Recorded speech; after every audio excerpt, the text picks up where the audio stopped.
In today's episode, I'll be chatting with Dr. Gabrielle Fundaro about weight-neutral dietary strategies, including intuitive eating and mindful eating.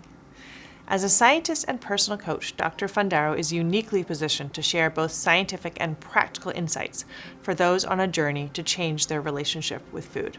This episode is the second part of a two-part conversation. It builds on our earlier discussion of diet culture, weight stigma, healthism, and health at every size. Dr. Gabrielle Fundaro holds a PhD in nutrition, foods, and exercise from Virginia Tech and is a certified health and nutrition coach. You can follow her on social at VitaminPhD and find out more about her coaching and her latest research on her website, vitaminphdnutrition.com. Let's dig in. Welcome to Get Real Health. I'm your host, Dr. Chana Davis. This show cuts through the noise to give you science-based insights from real experts so that you can make smart, healthy choices. Welcome to the show again, Dr. Fundaro. Thank you for being here and continuing our conversation. Absolutely. Thank you again. So in part one, we talked about a whole mess of topics from body weight, stigma, to health at every size, to diet culture and anti-diet culture and healthism. But I wanted to kind of steer it towards some of the ways that this is being implemented, some of the anti-diet culture is being implemented. So I wanted to dig a bit into weight-neutral approaches and intuitive eating in particular. Can you maybe define kind of what a weight-neutral dietary approach is and maybe talk about where it came from? Yeah, well, I guess the most basic way of describing that would be a weight-neutral dietary approach is one that does not, that we don't employ with the intention to change someone's body weight. Mm-hmm. And that can look many different ways. And it also is about the intention behind the behavior. Mm-hmm. And it is one way to help folks to rehabilitate their relationship with food, but not necessarily a one-size-fits-all approach. It's not necessarily going to be appropriate for all individuals in all circumstances, because there are times when an individual may need to change their body weight for medical purposes, and we can use a non-intuitive form of eating in that case. Yeah. Actually, when I interviewed Dr. Nicola Guess about diabetes, she said that one of the directions she's excited about is weight-neutral dietary changes for diabetes prevention and management. So it can be about your relationship with food, but also it could be about health endpoints, but in a way that doesn't go through weight loss. Exactly. Yes. Yeah. Oh, 100%. Yes. Yeah. It's really a shift from focusing on the outcome of weight change to focusing on the behaviors. So weight change may still occur. And that's why, I think that's another maybe misconception that when we say weight neutral, people might assume that means no weight change will occur, or that we are trying to prevent weight change from occurring. But that's not the case. It's simply that we allow weight to do whatever it does. It's an outcome of the change in our habits. Okay. So really any dietary strategy for which the goal is not weight loss, but that may or may not happen? Yeah, I would say that, yes. So, with any goal other than weight loss, which is probably what most diets are, at this point, that's going to be a small slice of the pie. Yes, yeah, exactly. In most cases, people are, when we're talking about dieting, although there's not an agreed upon definition of dieting, in most cases in the literature, it's referring to some form of intentional reduction in caloric intake for the purpose of reducing body size. And so with a weight neutral approach, we can certainly do maybe many of the same things that we would do with a diet approach, but we're not intending to change our body weight. And in most cases, we're not, counting calories and macros and sort of keeping a tally of energy balance, because that is not our focus. We're focused more on, changing the dietary pattern, both what we're eating, how we're eating it, why we're eating, when, and then what else we might be doing to support other aspects of our health if we found that maybe we were using food to meet emotional needs. Mm-hmm. And two of the terms I've heard a lot are intuitive eating and mindful eating. So how do those intersect? Yeah. Maybe define them So first. yeah, sure. So, mindful eating is, we could think about that as a practice or a skill set that one could employ along with intuitive eating. They are both weight neutral approaches, although some people will use forms of mindful eating or what's called hunger training in a weight focused way, so to change their weight. Mm-hmm. So hunger training is more of the weight focused version of eating in response to physical hunger and stopping Mm-hmm. when satisfied. And that is a Mm-hmm. skill that's also practiced in intuitive. So mindful eating is about engaging in a meal experience with attention to the meal, so fixed attention on the meal. All of our senses are engaged in that meal, and also an intention for how we might want that meal to affect us. So we're thinking about what are the tastes and textures and flavors and temperatures maybe that I want to experience in this meal, and how do I want to feel when I'm done with this meal? Maybe I want to Mm-hmm. feel like I'm, satisfied. I can feel that there's food in my belly, and then and I'm not sleepy. I just feel energized and I go about my day. Mm-hmm. Um, Intuitive eating is actually a whole system of self care, and in which we can insert the practice of mindful eating. But the meal experience part of intuitive eating really only gets to about 3 of the 10 guideposts.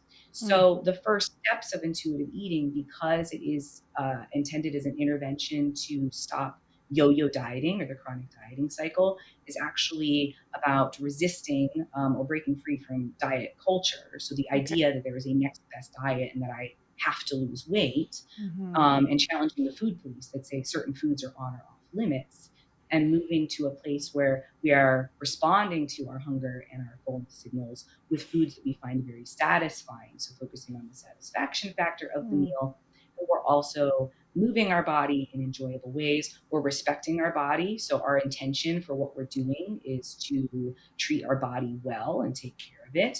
And we're also considering the concept of gentle nutrition. So we have an awareness of the nutritional qualities of food, and we use those to inform our decisions about what we might eat. So we might practice mindful eating as part of the intuitive eating framework. They Mm-hmm. are actually distinct things, although I think there's a lot of overlap in terms of tuning into internal signals and ensuring that we're meeting our non-food needs with sometimes things that are not food. So if we're feeling lonely, or we're feeling bored, or we're feeling anxious, we increase our ability to identify accurately those sensations and discern them from hunger, and then determine what it is that would better meet those needs. Mm-hmm. It sounds pretty daunting, honestly, as someone who's been like a victim of diet culture and not, uh, it's a total paradigm shift and seems overwhelming to implement. Do you find people struggle to implement that, and how do they?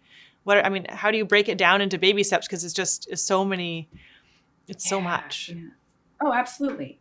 Well, like I said, there are going to be some groups for which intuitive eating might be contraindicated.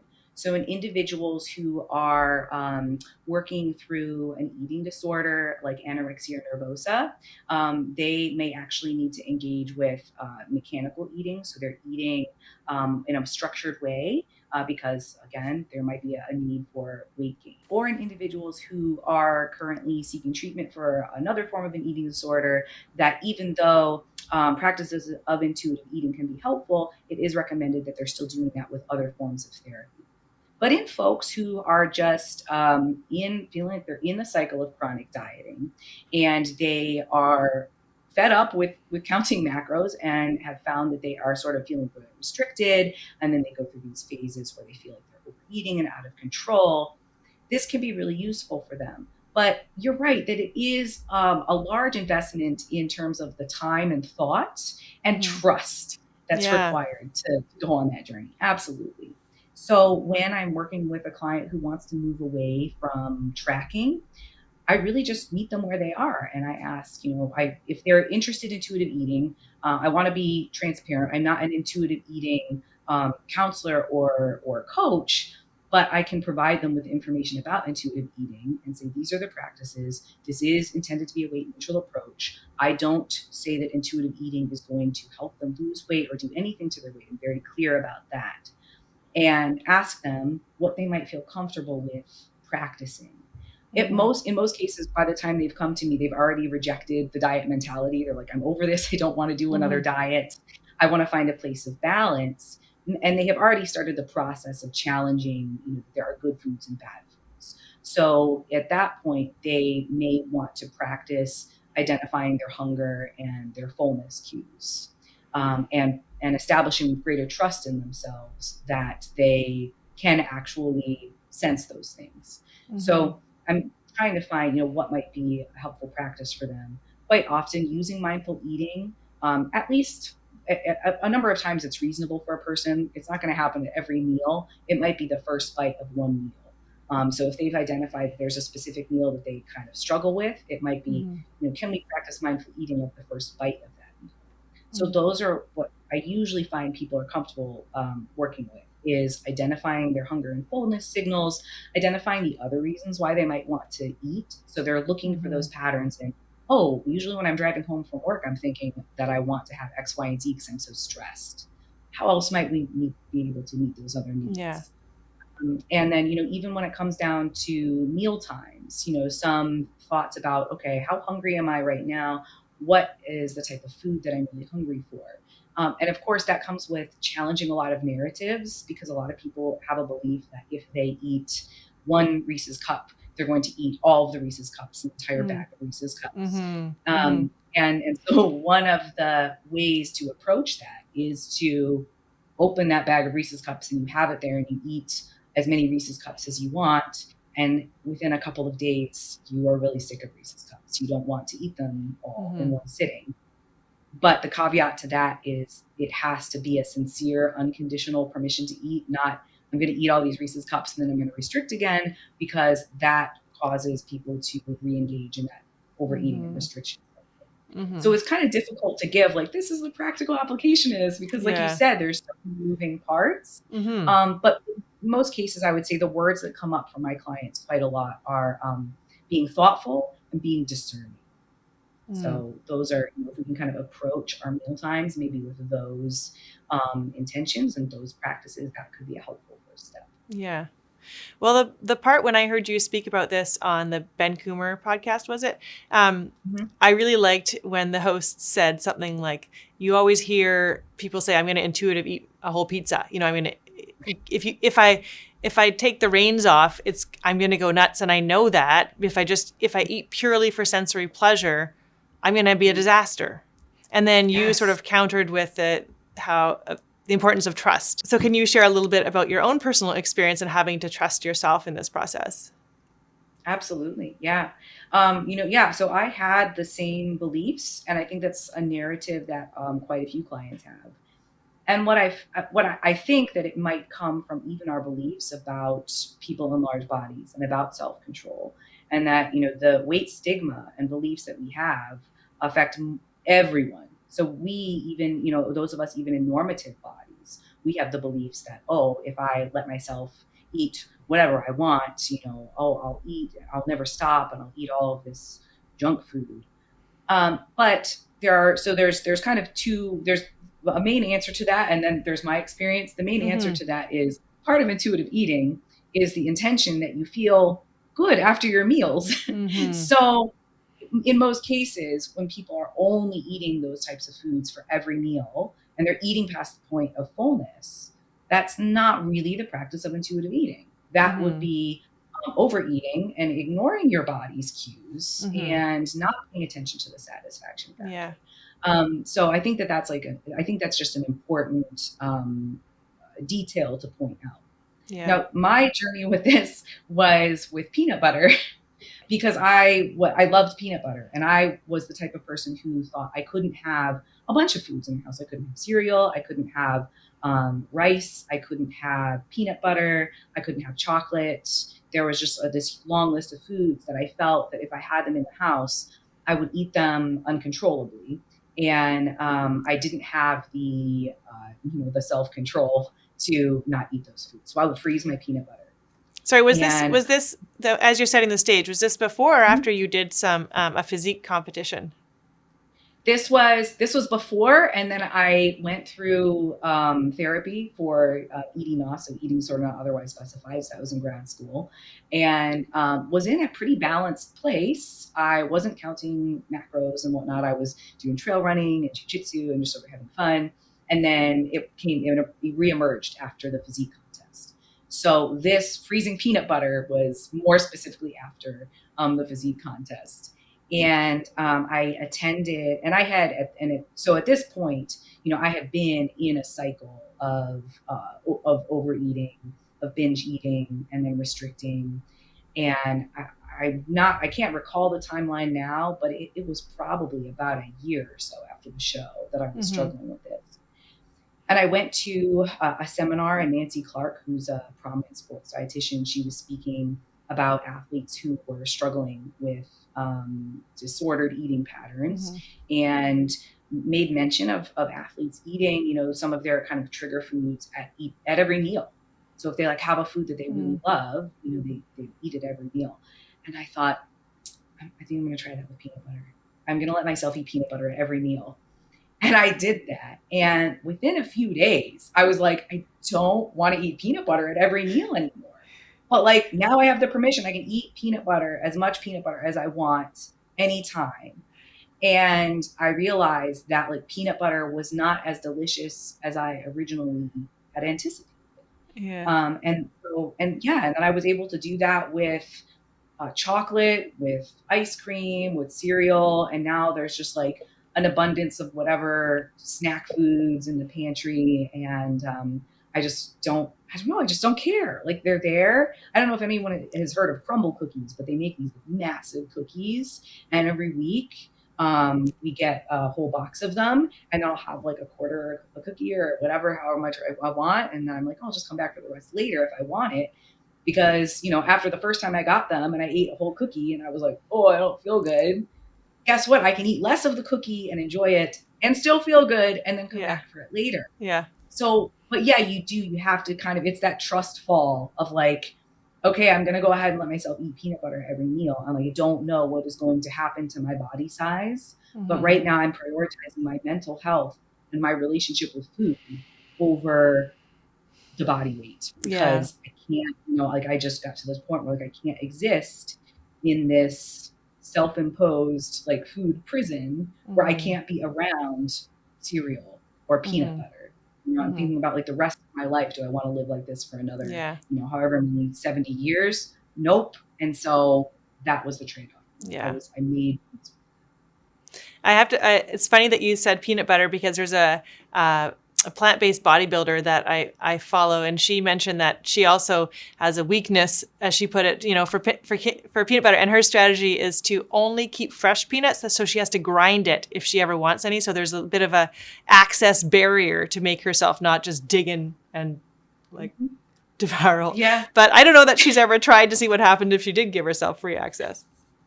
Yeah, and I think I don't ever want to stigmatize or be dogmatic about one approach. So if we, so in the interest of acknowledging the benefits of that, shaping our food environment, that certainly make things easier. I will be honest with you, it does take more time and thought when I have a meal time now that, and not to say that prepping is anti-intuitive or anything like that, putting together some meals for yourself for the week, that's totally fine. You can still do that in a weight neutral way. But there are times in my life, right now, when I really want to practice that. And at each meal, I'm eating mindfully and I'm taking time to say, what is it that I want right now? What's the taste experience? And it takes me a little while. And I've had clients say this too. They take a bunch of Tupperware out and then they're like, I don't want this one. I don't want this one, And so it's 10 minutes or so to decide what it is to eat. And then we sit and pay attention to the meal. So there is a time investment, it's a thoughtfulness. And it can be much faster for me to just say I'm going to prep my meals for the week. And then I go in and then I grab whatever it is, my Tupperware, and eat that. Not to say that we can't practice mindfully there too. I could say oh, I know I've prepped this amount of food, but I'm only hungry about half of it. But even that requires attention. And we may be at a point in our lives where we say, I don't want to have to give that my attention and my mental energy. Easier for me to just not have the peanut butter around than to sit and say, I'm really craving the peanut butter right now. Like, do I want to, ride the wave of the craving? Do I want to come back in 20 minutes? Do I want to think about it? Maybe. Or maybe we say, don't have time for that right now. I'm just going to keep the Yeah. peanuts on the ground. So Yeah. there's validity. I think it really comes down, like I said, to the intention behind it. Is it coming from a place of restriction and anxiety and like, I don't trust myself? Or is it coming from a place of, let me make this a little bit easier on myself and just like not have it Yeah. around for, you know? Mm-hmm. So can't say that either one is like right or better than the other. But it's just, it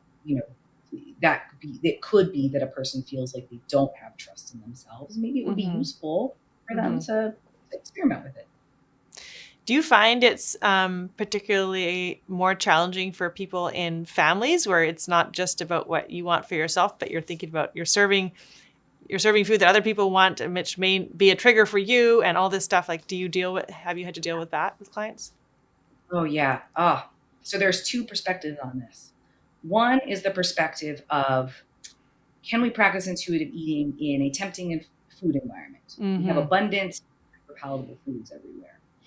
Long-term studies have shown that the practice of intuitive eating is not associated with a worsening of dietary patterns. So people are not eating more, quote unquote, junk food. It's actually associated with long-term weight stability, so less weight cycling, and reduced opportunistic eating. So a reduction in people eating food just because it's available. So that's where that's where that word discernment comes in. I love that people can say, I'm not going to eat this just because it's here anymore. Previously it was, oh, this is sweet and I'm going to eat it because I never get to eat sugar. Now it's like, oh, these are just like stale cookies from the grocery store and I don't really eat those. So we can use those practices to navigate a tempting food environment and navigate an environment that might include things that other people want to eat with more discernment. On the other hand, we also need to acknowledge that there's a lot of privilege that comes along with the practice of intuitive eating. I can go to my fridge and say, I can pick whatever it is that I want to eat here, and I can do this as many times a day as I feel hungry. That is a huge amount of privilege. And I say this coming from a place of food insecurity, having lived on welfare when I was a young child up into my teens. So I also know that I came from a background of food insecurity, and I came from a place of having nothing in the cupboards but like government cereal and cranberry juice. And that absolutely influenced my relationship with food throughout my life. And I had to identify those patterns and say, oh, hey, you know what? When I'm traveling and I get to a new place and I feel compelled to eat when I'm not hungry, it's because of my food environment when I was young. And so we need to also acknowledge that it's not as simple as just saying, oh, eat in response to physical hunger and what we really want and what would be very satisfying. Yeah. Because there are many people who actually can't do that. So we still need to, help to support their version of health-seeking behaviors. If you're in a food desert, intuitive eating practices might look very different. And so we need to acknowledge that and say, how can we make this malleable? How can we make this work for our circumstances? Yeah. That's an interesting point, that the family table, at least when, in higher socioeconomic groups, is really just one incarnation of this high abundance scenario. And how do you navigate that? High abundance, hyper palatability. Yeah, exactly. So as we wrap up, any resources you'd like to leave people with to learn more? I'd love, go ahead and put in a plug for your website and all your work, because I think it's awesome. And I'd also like to hear, the resources that you draw on, because I know you're very thoughtful about your sources. Oh, thank you. So yeah, I do try to, when I'm writing articles and whatnot, I have a variety of textbooks and, the original sources and as many just empirical sources as I can find. So Tripoli and Resch wrote Intuitive Eating.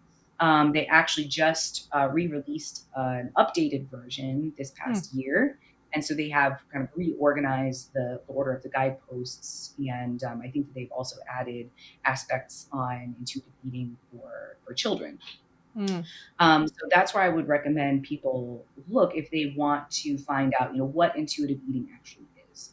There's also the Center for Mindful Eating. So it is separate from intuitive eating, as I mentioned, but that's a place where you can read and learn more about the practice of mindful eating. They actually have some webinars every now and again also. So those are the two that I would, look into for those two specific topics. And then in terms of kind of other resources looking at the aspects of the food environment, Stephan Guyenet wrote The Hungry Brain, and he talks about how the built environment might influence our food choices. So that gets to kind of an interesting, alternative perspective. And then Modern Food, Moral Food, Veit also, at the end of the book, explains how our perspective about sort of this obesogenic environment may still kind of take this individualistic approach to say, oh, well, some people are just like really good at resisting this and other people aren't. Whereas intuitive eating and weight neutral approaches say probably everyone can practice these skills to some extent and have the ability to navigate this food environment, even though it is tempting. And there are foods that are really easy to eat a lot of quickly. And we can keep that in mind as we're applying that concept of gentle nutrition. How satisfying is this food and how do I feel after I eat it? That might indicate to me how much of it I want to include in my diet. So I would say those are probably the resources that could get people started, and then check out PubMed. And of course, vitamin PhD nutrition. Yeah, yep. And then and BCG comprehensive coaching, because that's where that's kind of like where we are I put all the articles on both places, but that's kind of how we are applying these practices when we're working with clients. Yeah. One last thing to clarify, you said I'm not an intuitive eating coach per se. So is there a certification, or you're just you're certified as a health coach and as a nutrition coach, but is there a separate official certification for? Yes, absolutely. Yeah. So you can actually go to the intuitive eating website. So they put on at least one per year, but it's a pretty small and exclusive coaching certification program. And I've actually looked into it before. So you actually do live, mock client interactions. It's an extensive process. One that I will probably pursue in the next few years. I've got a master's in health psychology that I want to do next. But yeah, I want to, keep people informed, informed as I can. But, if people want to learn more about that or pursue that, they actually can absolutely earn that certification. And can you leave us with one piece of advice for people that want to take a step towards intuitive eating? I know there's not necessarily one right step for everyone, but maybe just a mindset kind of. I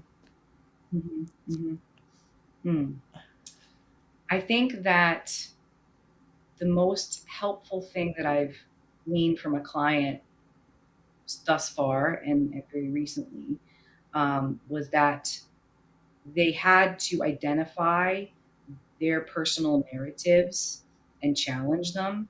And their personal narratives were internalized weight stigma.